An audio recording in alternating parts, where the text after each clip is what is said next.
오늘 15장 사무엘상 15장 13절에서 23절 말씀으로 자리보다 하나님께 집중하세요라는 제목으로 우리가 함께 말씀을 나누도록 하겠습니다.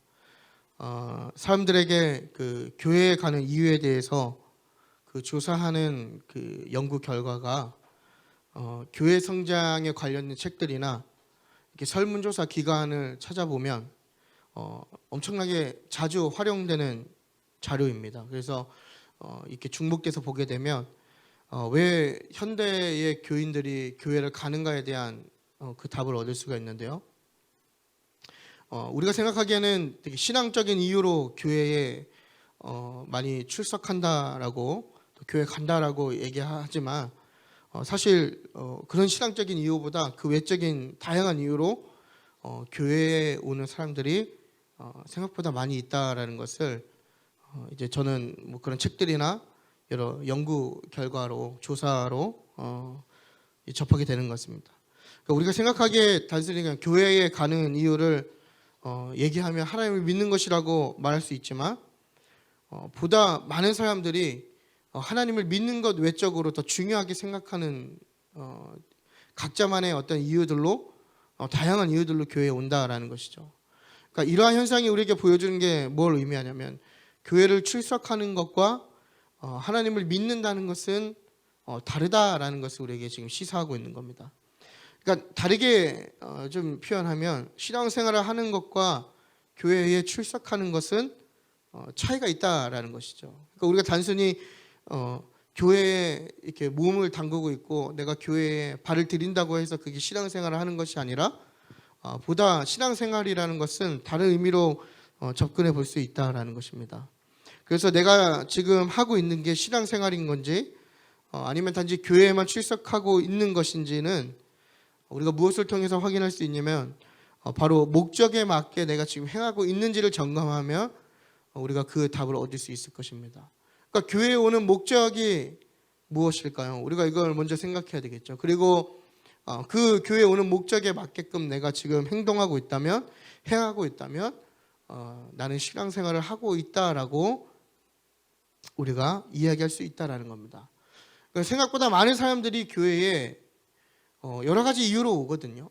어떤 사람은 뭐 친목, 또 어떤 사람들은 마치 취미생활처럼, 그리고 어떤 이런 그냥 노래가 좋아서, 이게 찬양이 좋은 것도 아니고 노래가 좋아서, 뭐 시설이 좋아서, 또 사람을 만날 수 있어서, 이 큰 교회 같은 경우는 동호회가 있거든요.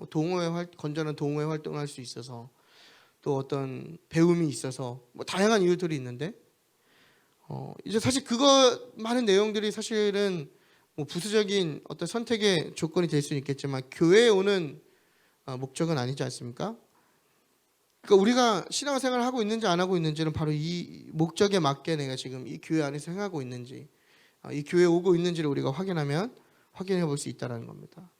그러니까 우리가 교회에 오는 이유를 알고 그 목적에 맞게 행할 때 바로 바람직한 신앙생활이 된다라는 겁니다. 그리고 그거를 건강한 신앙생활이라고 우리가 표현할 수 있겠죠. 그런데 계속 그 올바른 목적에서 벗어나서 부수적인 것들로 자신의 욕구와 필요를 채워가면서 이 교묘하게 신앙이라는 이름으로 그것들을 포장하는 경우가 많이 있다라는 것입니다. 그래서 교회에만 출석하고 자리만 지키면 자신이 신앙생활하는 줄 착각하는 거죠. 그래서 대표적으로 우리가 이야기하는 게 뭐죠? 썬데이 크리스찬을 이야기하는 거죠. 그러니까 일주일에 한 번에 그냥 뭔가 교회에 오면 그것이 신앙생활이라고 스스로 생각하는 거예요. 그러니까 물론 그것이 뭐 신앙생활이 아니다라고 이렇게 뭐 제가 여기서 단호하게 이야기할 수 없는 부분이지만 건강하지 않는 신앙생활은 분명하다라는 거죠. 그러니까 마치 안 가면 좀 죄스럽고 한번 꼭 가야 할 어떤 의무감이 좀 생기지 않습니까? 네, 그런 마음에서 오는. 하지만 사실은 그런 어떤 삶의 태도를 갖고 있는 사람을 그리스도인이라 말하기는 어려운 건 우리 모두가 동의할 수 있는 내용인 것 같습니다. 그러니까 자리만 지키는 신앙은 신앙이 아니다라는 것을 오늘 이 말씀을 통해서 나눌 건데요. 하나님이 우리에게 요구하시는 것은 교회에 나오는 것 이상으로 하나님께 집중하길 원하시는 거거든요. 그러니까 교회에 오는 것 말고도 우리의 삶과 또 이 교회 안에서 하나님께 집중하길 원하신다라는 겁니다. 그래서 오늘 이 부분에 대해서 오늘 사무엘상 15장 말씀으로 함께 말씀을 나누려고 하는데, 먼저 본문을 보겠습니다. 본문을 보면 사무엘과 사울이 등장하게 됩니다.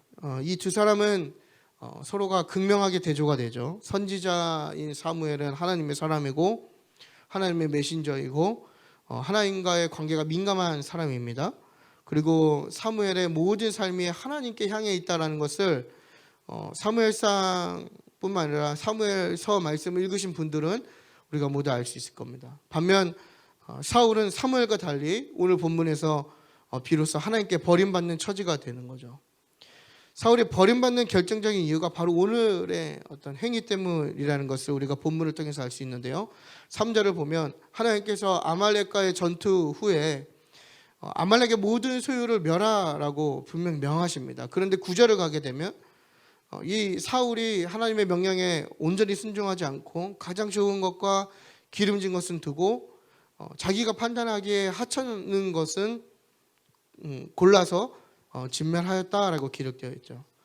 그러니까 하나님의 명령을 그대로 수행하지 않는 사울의 모습이 보여지면서 11절을 보게 되면 사울이 명령을 행하지 아니하는 것도 하나님 앞에 큰 죄인데 중요한 것은 그 대상이 어디냐가 더 중요한 것 같아요.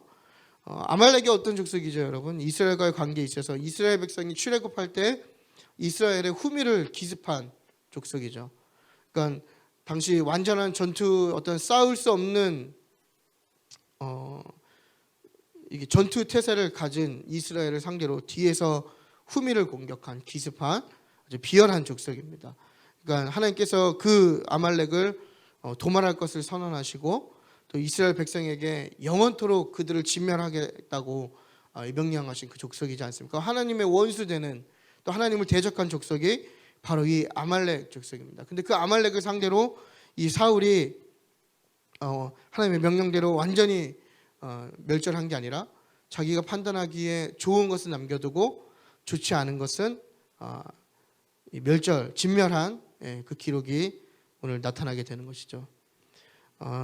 이게 바로 이 사울이 죄를 짓게 되는 가장 큰 목적이고 동시에 그 결과로 사울이 버림을 받게 됩니다. 그래서 이런 이제 배경에서 오늘 본문의 내용이 이어지는데, 이 아말렉과의 전투 이후의 사울의 모습을 보면 하나님께 집중하지 않고 이 자리에 집중하고 있는 이 대표적인 모습을 오늘 본문을 통해서 알 수 있습니다. 여기서 제가 여러분들께 말씀드리는 자리라고 하는 것은 좁게는 어떤 특정 포지션이 될 수도 있고요. 좀 넓게는 신앙생활의 모든 것이 해당이 됩니다. 그래서 하나님 외에 다른 것에 마음을 주고 다른 것에 위치하는 것을 오늘 제목대로 자리라고 표현하고 싶은데요. 어쨌건 사울의 마음이 하나님이 아닌 다른 자리에 지금 있다라는 것을 오늘 본문을 통해서 다 드러나게 되는 거죠. 그렇다면 하나님이 아닌 자리에 집중하는 사람은 어떤 사람인가? 첫 번째, 포장을 잘하는 사람이라는 겁니다. 그러니까 하나님께 집중하지 않고 자리에 집중하는 사람의 특징은 무엇이냐? 바로 포장을 잘하는 사람이다라는 것이죠. 이 자기를 위하는 것이면서 하나님을 위한다고 포장을 잘하는 사람입니다. 이 본문을 보면 사무엘이 사울을 만나게 되죠. 근데 이 사울의 반응이 되게 뻔뻔합니다. 사무엘에게 자신은 하나님의 명령을 다 행했다고 말하는 거예요. 그런데 사무엘이 이 사울의 말에 대해서 지적하는 거죠. 지금 나에게 들리는 양의 소리와 소의 소리는 무엇이냐라고 질문하는 거예요. 그러니까 사무엘은 이미 하나님을 통해서 사울이 이 명령에 불복종했다는 것을 알고 있었죠. 그러자 사울이 어떠한 핑계를 대냐면 이 재물들이 아말렉에서 전투에서 가져온 것인데 내가 좋은 것을 남겨놓았다. 근데 그 이유가 무엇이냐면 하나님께 예배하기 위해서이다 라고 얘기해요. 그러니까 하나님께 제사 드리기 위해서 아말렉에서 취한 좋은 재물을 남겨두었다라고 지금 사무엘의 질문에 답하고 있는 거죠. 여러분, 우리가 인간된 관점으로 보면 이 사울의 말이 되게 기특하다고 느껴지지 않습니까? 정말 전쟁에서 승리하였고 하나님을 위해서 좋은 재물을 골라서 남겨두었구나. 이렇게 좀 하나님께서 칭찬해 줘야 되는 것이 아닌가라고 우리가 생각해 볼 수 있지만 하나님의 입장은 조금 달랐던 것 같아요. 그래서 주석을 보면 이 제물을 남겨놓은 것이 정말 이 사울이 하나님을 위한 제사를 위한 것인지 아니면 자신을 위한 것인지 명확하게 알 수 없다라고 대부분 이야기하지만 우리가 12절을 보게 되면 자기를 위해서 기념비를 세운 사울을 발견하게 됩니다. 그러니까 이 사울의 마음 자체가 이미 자기를 기념하고 자기 자리에게 지금 집중한 상태로 봤을 때 아마 사울이 이야기한 것은 정말 하나님을 위한 것이 아니라 바로 자기의 어떤 죄를 정당화하고 포장하고 핑계를 대기 위한 그래서 그 소유를 남겨두었음이 맞다고 우리가 볼 수 있을 것입니다. 여하튼 사울을 보면 정말 포장을 잘하지 않습니까? 자기의 죄이고 하나님의 명령에 불복종했음에도 불구하고 또 자신의 죄와 자신의 욕망과 자신의 만족을 위해서 하나님의 명령을 이행하지 않았음에도 불구하고 마치 그것이 하나님을 위한 것인 것처럼 포장하고 있다라는 거예요. 여러분 사울의 이러한 행위가 바로 하나님이 아닌 자리에 집중하는 사람의 특징입니다. 그러니까 하나님께 집중하지 않고 그 외적인 것에 집중하는 사람들의 특징이 뭐냐면 잘 포장한다라는 거예요.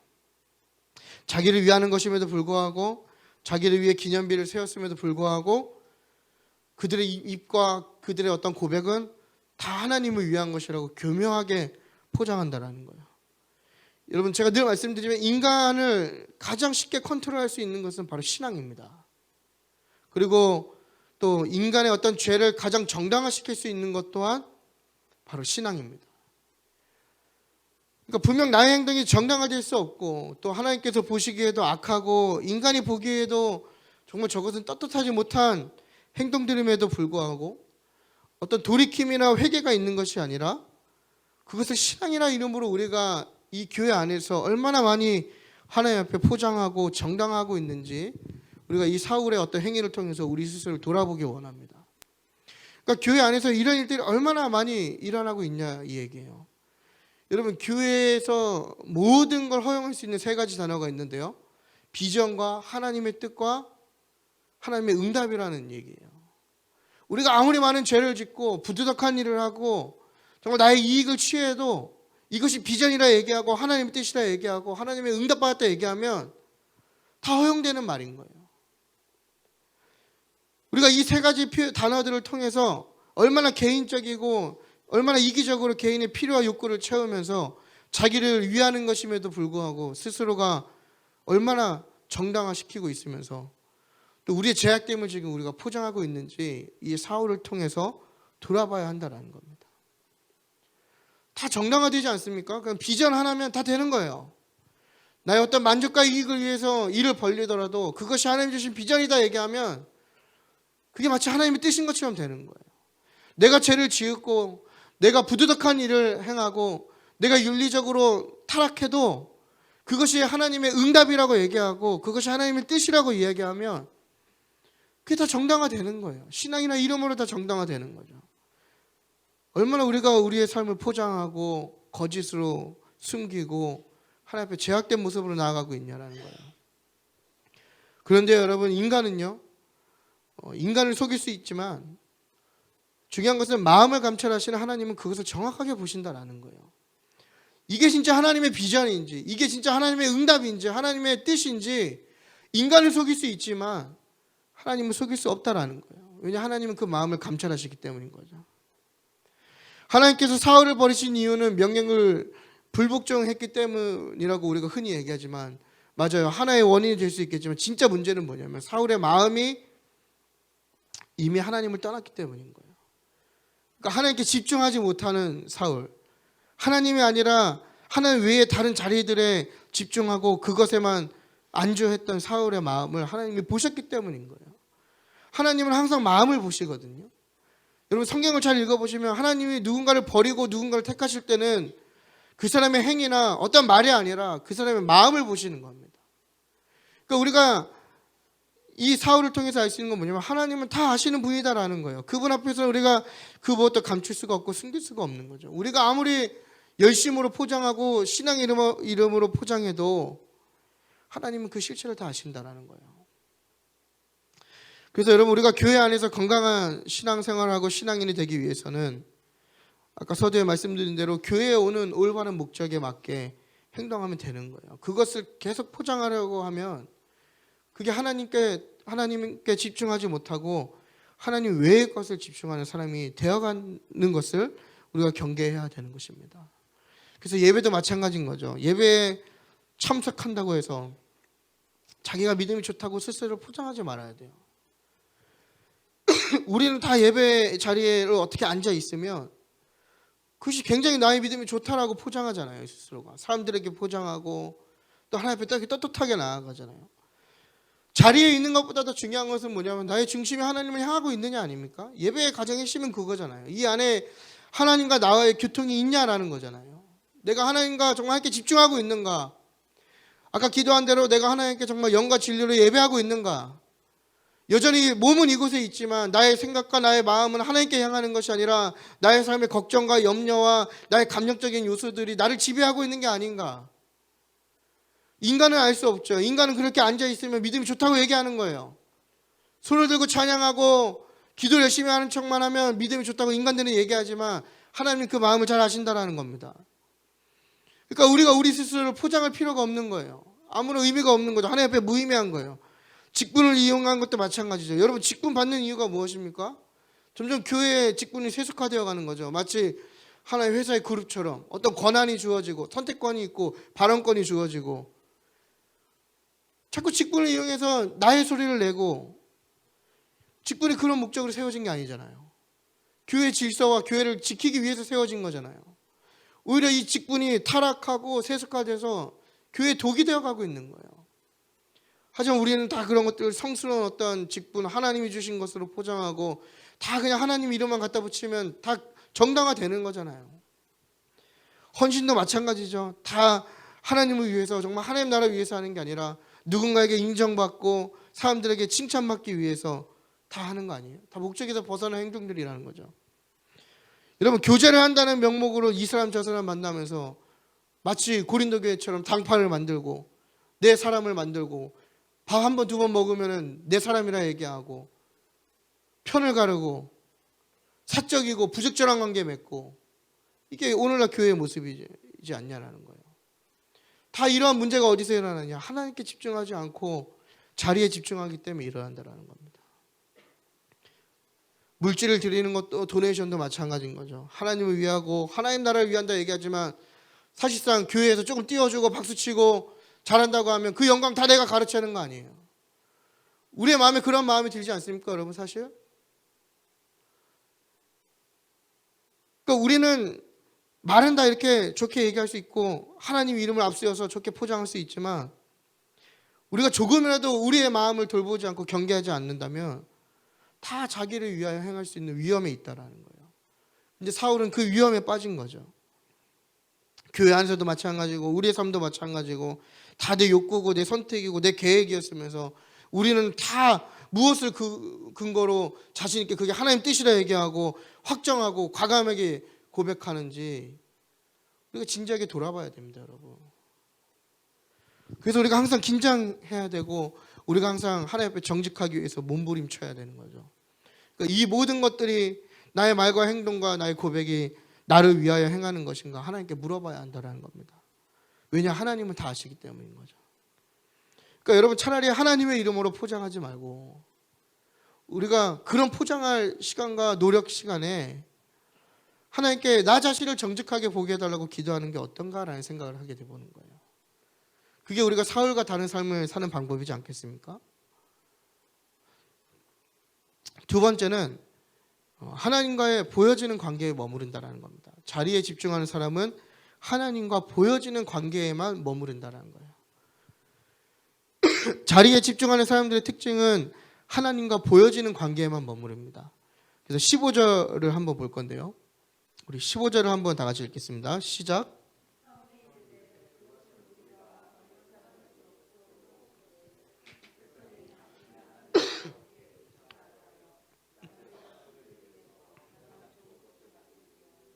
그 외의 것은 우리가 진멸하였다 하는지라. 아멘.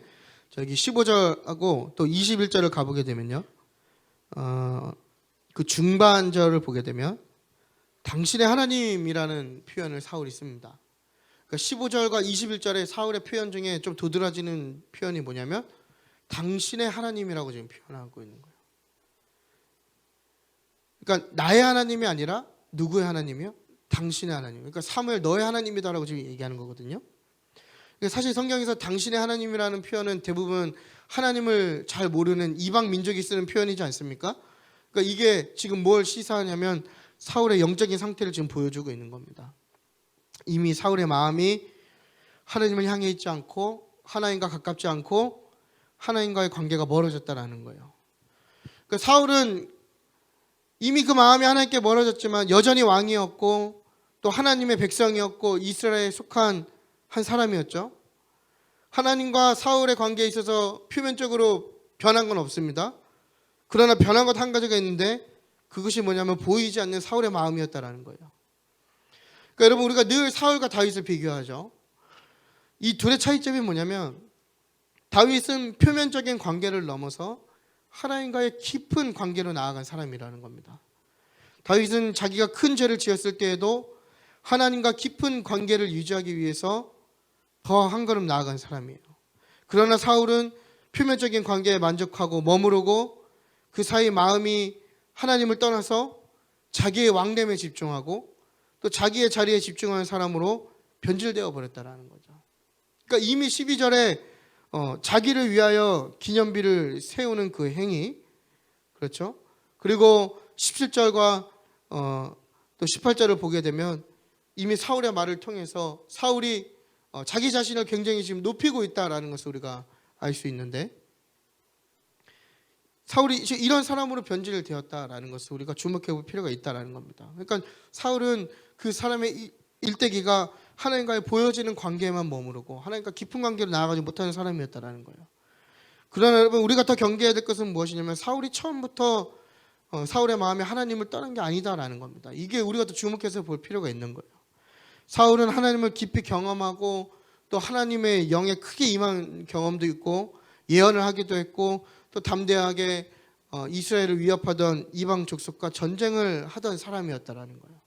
이게 오늘날로 얘기하면 우리의 신앙에서 볼 때 많은 하나님의 어떤 은혜를 경험하고 또 어떤 신비로운 체험도 하고 또 날마다 우리가 신앙생활을 했던 사람과 비슷한 맥락인 거죠. 다 하나님께 감동하고 하나님에 붙들렸던 사람이었지만 정작 현실의 모습은 뭐냐면 하나님에게 마음이 떠난 사울의 모습이었다는 겁니다. 그러니까 우리도 마찬가지로 그런 귀한 경험이 있고 체험이 있을지라도 우리도 사울처럼 얼마든지 하나님에게서 마음이 떠날 수 있으면 우리가 경계해야 된다는 거예요. 사울이 날마다 매 순간 하나님께 집중하려고 하지 않고 자기에게로 그 마음이 향하니까 표면적인 관계는 변함이 없지만 그 마음이 하나님을 떠나게 되는 거죠. 그러니까 이처럼 자리에 집중하는 사람은 하나님과의 거리감이 있는 거예요. 표면적인 단계에만 머무르는 거죠. 여러분 하나님이 낯설게 느껴지십니까? 하나님을 불렀을 때 하나님이 멀게만 느껴지십니까? 우리와 하나님과의 관계를 진지하게 돌아보고 고민해 볼 필요가 있는 겁니다. 그러니까 표면적으로는 성도가 굉장히 많죠. 다 교인이라고 얘기하고 그리스도인이라고 얘기하지만 하나님과의 깊은 관계를 경험하지 못하는 그런 보여지는 관계에 머무른 자칭 그리스도인들이 얼마나 많이 있냐라는 거예요. 이러한 위험이 저와 여러분에게도 충분히 있다라는 겁니다. 그래서 교회는 출석하고 있지만 하나님과의 깊은 관계를 경험하지 못하는 관계. 그래서 자리를 지키는 것에 만족하고 자꾸 뭔가 하나님으로 나의 신앙과 나의 삶을 채우려고 하는 게 아니라 그 다른 니즈를 교회에 계속해서 요구하는 거예요. 또 하나님을 나의 하나님, 나의 아버지라 고백하지 못하고 이 사울처럼 당신의 하나님이라고 고백하면서 하나님과 거리가 있는 관계에 머무르는 게 바로 하나님을 향한 마음이 떠난 사람의 특징이라는 겁니다. 그래서 이전에 많은 경험과 영광이 있었어도 지금 하나님께 집중하지 않으면 우리 입술에서 나오는 고백이 사울과 같이 변질된다는 것을 우리가 꼭 기억하고 경계했으면 좋겠습니다. 그래서 보여지는 것이 아니라 우리는 보이지 않는 우리의 마음에 더 집중해야 한다는 겁니다. 우리의 영혼을 더 가꾸어야 되는 거죠. 객관적으로 내 영혼을 더 살피고 내 마음이 어디를 향하고 있는 거 점검하고 질문하고 그것들이 하나님을 향하여 있는 거 살펴봐야 된다는 겁니다. 여러분 이게 굉장히 말은 쉬운 작업인데요. 사실은 이미 자신의 객관화를 한다는 것 자체가 굉장히 어려운 도전이죠. 사람은 주관적이고 또 자기 자신에게는 한없이 관대하기 때문에 그 작업이 매우 어려운 작업이지만 그럼에도 불구하고 우리가 우리의 영혼을 살리기 위해서 우리의 영적 객관화를 우리의 삶에 실현시켜야 됩니다. 내가 믿는 것이 하나님인지 아니면 내가 믿는 것이 목사님인지 구분할 수 있어야 된다는 거예요. 내가 하는 것이 하나님의 일인지 내가 하는 것이 나의 만족을 가장한 하나님의 일처럼 보이는 것인지 충분히 구분할 수 있어야 된다는 겁니다. 내가 맡은 헌신이 하나님을 위한, 하나님 나라를 위한 헌신인지 내가 그냥 교회 안에서 인정받고 싶어서 무언가 나의 능력을 발휘하는 일인지 충분히 자기 영혼의 객관화를 실현시켜야 된다는 거예요. 나의 마음이 여전히 하나님을 향하고 있는가? 나의 마음이 여전히 하나님께로 붙들려 있는가? 점검해야 한다라는 겁니다. 여러분, 보여지는 것이 다가 아니면 우리가 믿길 바랍니다. 하나님은 마음을 감찰하시죠. 그래서 우리가 오늘날 이런 문제들이 점점 막 드러나고 있지 않습니까? 교회가 변질되고 영향력을 잃어가는 거. 다 표면적으로 하나님과의 관계에 있어 보이죠. 다 하나님이 세우신 교회 같고 또 하나님이 부르신 성도 같아 보이지만 사실 다 마음이 떠난, 하나님께 떠난 어떤 종교 행위를 하는 집단에 머무르고 있지 않습니까? 하나님이 계셔야 하고 하나님이 주인 되셔야 하는 교회가, 또 하나님의 인도하심이 있어야 하는 교회가, 또 이스라엘도 마찬가지고 교회도 마찬가지로 우리의 진정한 왕이신 하나님이 계셔야 하는데 이 어느 순간 다 사울과 같이 되어버렸다는 거예요. 교회가 하나님을 떠나고 교회가 하나님께 집중하지 못하고 성도가 하나님께 집중하지 못하고 다 그 자리들에게만 집중하게 되고, 이게 오늘날 교회들의 어떤 현상과 문제이지 않습니까? 저는 오늘날 이 교회들을 보면서 점점 이 한국 교회뿐만 아니라 이 세대의 교회가 이 중세 교회를 점점 닮아가고 있구나. 이 종교 장사하는 거죠. 정말 타락한 교회들. 여러분, 이게 다 한순간임을 또 경계해야 되는 겁니다. 한순간. 한 번에 무너지는 거거든요. 사울이 이 앞장에 보면 블레셋과의 전투에서 급한 마음에 자기가 제사를 그냥 진행해 버리지 않습니까? 그 순간부터 사울이 무너지기 시작하는 거예요. 성경을 잘 읽어보시면 나올 거예요. 그 앞에까지는 사울의 어떤 흠이나 죄가 나오지 않습니다. 근데 이 블레셋의 그 전투에서 한번 무너지기 시작하니까 이 사울이 완전 하나님을 떠나버리는 사람으로 변화되게 되는 거예요. 변질되게 되는 거죠. 그러니까 여러분, 마음이란 것이 결국 이런 것처럼 한번 무너지게 되면 순식간에 무너진다는 것을 우리가 깨닫고 조심해야 할 필요가 있는 거예요. 그래서 내 마음을 늘 하나님께 맡겨드리고 보호해달라고 요청하고 내 마음을 객관화해야 되는 것이, 그 이유가 바로 여기에 있는 것입니다. 늘 예리하게 우리의 마음을 살펴야 돼요. 내 마음이 날마다 하나님을 향하고 있는 것인가? 나와 하나님과의 관계가 그냥 표면적인 관계에서 머무르고 있는 것이 아닌가? 아니면 나는 그런 관계에서 더 나아가서 하나님과의 깊은 교제가 있는가? 우리가 날마다 우리의 마음을 점검하고 돌아봐야 한다는 것입니다. 결론입니다. 그렇다면 자리에 집중하는 것은 바로 포장을 잘하고 또 하나님과 보여지는 관계에 집중하는 거라고 말씀드렸는데요. 그러면 결론은 하나님께 집중한다는 것은 무엇일까? 바로 한마디로 얘기하면 순종입니다. 순종. 그래서 오늘 그 결론이 22절과 23절에 나오는데요. 우리 22절, 23절을 다 같이 합독하도록 하겠습니다. 준비 시작. 사무엘이 이르되 여호와께서 번제와 다른 제사를 그의 목소리를 청종하는 것을 좋아하신 같이 좋아하시겠나이까? 순종이 제사보다 낫고 듣는 것이 순양의 기름보다 나으니 이는 거역하는 것은 점치는 죄와 같고 완고한 것은 사신 우상에게 절하는 죄와 같음이라. 왕이 여호와의 말씀을 버렸으므로 여호와께서도 왕을 버려 왕이 되지 못하게 하셨나이다 하니. 아멘. 순종이 제사보다 낫다라고 얘기하는 거죠. 그리고 순양의 기름보다 낫다라고 얘기하면서 이 하나님의 말씀에 순종하지 않는 게 어떠한 죄와 같냐면 점치는 것과 같고 우상에 절하는 것 같다. 이 십계명의 첫 첫 번째 계명이 나 이외에 다른 신을 섬기지 않는 거지 않습니까? 우상 숭배에 대한 하나님께서 강력한 우선순위를 두셨는데 하나님께 순종하지 않는 행위가 바로 이 우상 숭배와 같다라고 지금 사무엘 선지자가 이야기하고 있는 거예요. 그러니까 결국 하나님께 집중하는 것은 무엇이냐면 바로 순종하는 것입니다, 여러분. 사실 이 순종이라는 것은 말처럼 쉽지 않음을 우리가 인정할 수밖에 없는 것 같아요. 왜냐하면 순종이라는 것은 우리의 생각과 정말 나의 정말 보이지 않는 내면의 작은 마음의 부분까지 다 내려놓아야만 할 수 있는 게 바로 순종이지 않습니까? 정말 어려운 작업인 것은 우리가 인정할 수밖에 없지만 그럼에도 불구하고 하나님이 우리에게 요구하시는 것은 순종이라고 하신다면 우리는 그것을 기꺼이 해내야 하는 것입니다. 왜냐하면 그것이 성도의 책임이고 성도의 의무이기 때문입니다. 그것이 바로 그리스도인의 삶이기 때문인 거죠.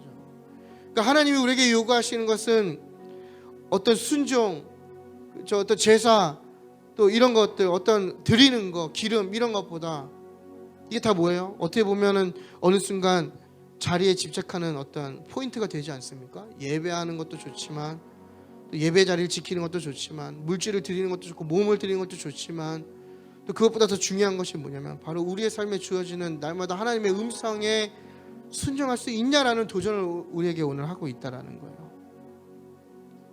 우리가 그 말씀에 온전히 순종할 때 하나님께 온전히 집중할 수 있는 삶과 신앙이 됨을 우리가 믿었으면 좋겠습니다. 가끔은 순종하기 위해서 내 뜻을 꺾어야 할 때도 있고 또 가끔은 순종하기 위해서 나를 직면하고 또 인정하기 싫은 것들을 인정해야 할 때도 있고 또 내가 이미 선택한 것을 다시 철회해야 하는 선택을 해야 할 때도 있지만 그것이 분명히 개인적으로는 아픈 일이고 어려운 일이지만 그것이 우리가 살 길이라면 우리는 그것을 충분히 해내야 됨을 우리가 믿었으면 좋겠습니다. 그게 우리에게 하나님이 요구하시는 한 가지인 거죠. 순종하는 거. 여러분 저를 포함해서 우리 교회 성도분들이요 참 목사님을 통해서 전해지는 그 말씀을 열심히 듣고 적지 않습니까?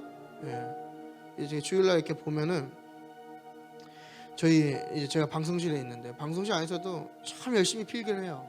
정말 말씀 하나도 빼뜨리지 않고 열심히 필기하고 또 이렇게 카메라로 우리 성도분들 보면 정말 필기를 정말 열심히 하는데 가끔 그런 생각을 해봐요. 이 말씀이 정말 저 사람에게 도전하는 말씀인데 그 말씀을 받아들인다면 변화되어야 하는데 이게 뭐 다른 사람뿐만 아니라 저에게도 가끔 그런 도전이 오거든요. 이건 하나님이 나에게 하시는 말씀인데 내가 이 말씀을 듣고 아멘 했으면 나에게 충분한 도전이 되었으면 내가 변화되고 그 하나님 뜻에 따라서 내가 순종해야 하는데 정작 내 삶을 돌아보면 어떤 선택의 결단과 변화가 일어나지 않는 경우를 발견하게 되는 거죠. 저를 포함한 우리 모두가 그러지 않습니까? 너무 안타까운 거예요. 이 원인이 뭘까? 이렇게 고민해봤거든요.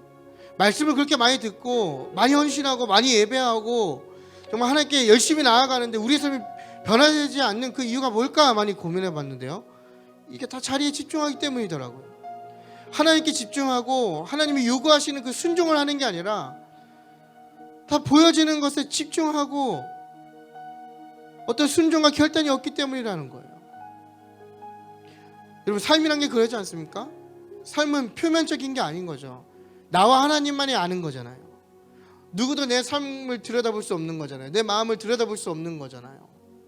하나님이 아시는 거거든요. 표면적으로는 사람들은 몰라요.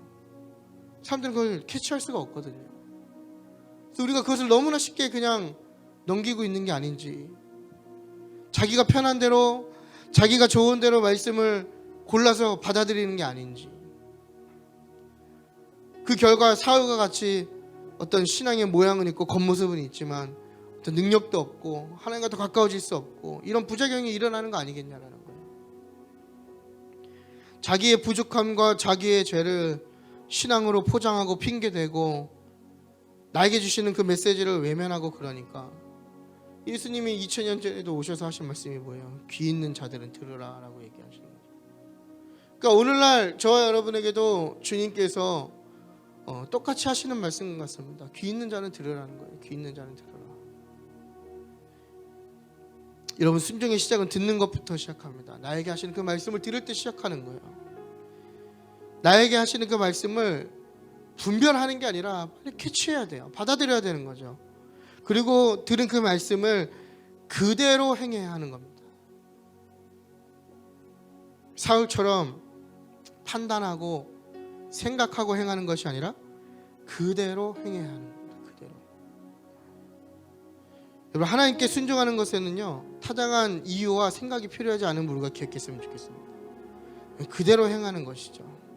그것이 바로 하나님을 더 가까이 할 수 있는 우리의 어떤 신앙의 성장의 한 출발점이 될 줄 믿습니다. 여러분, 우리의 신앙이 더욱 건강하고 성숙해지기 위해서 하나님이 아닌 자리에 집중하는 것이 아니라 하나님께만 온전히 집중하는 우리의 삶과 우리의 신앙이 되길 바랍니다. 그래서 교회에 출석하는 사람이 아니라 진짜로 하나님을 믿는, 예수님을 믿는 축복받은 그리스도인의 삶이 되기를 축복합니다.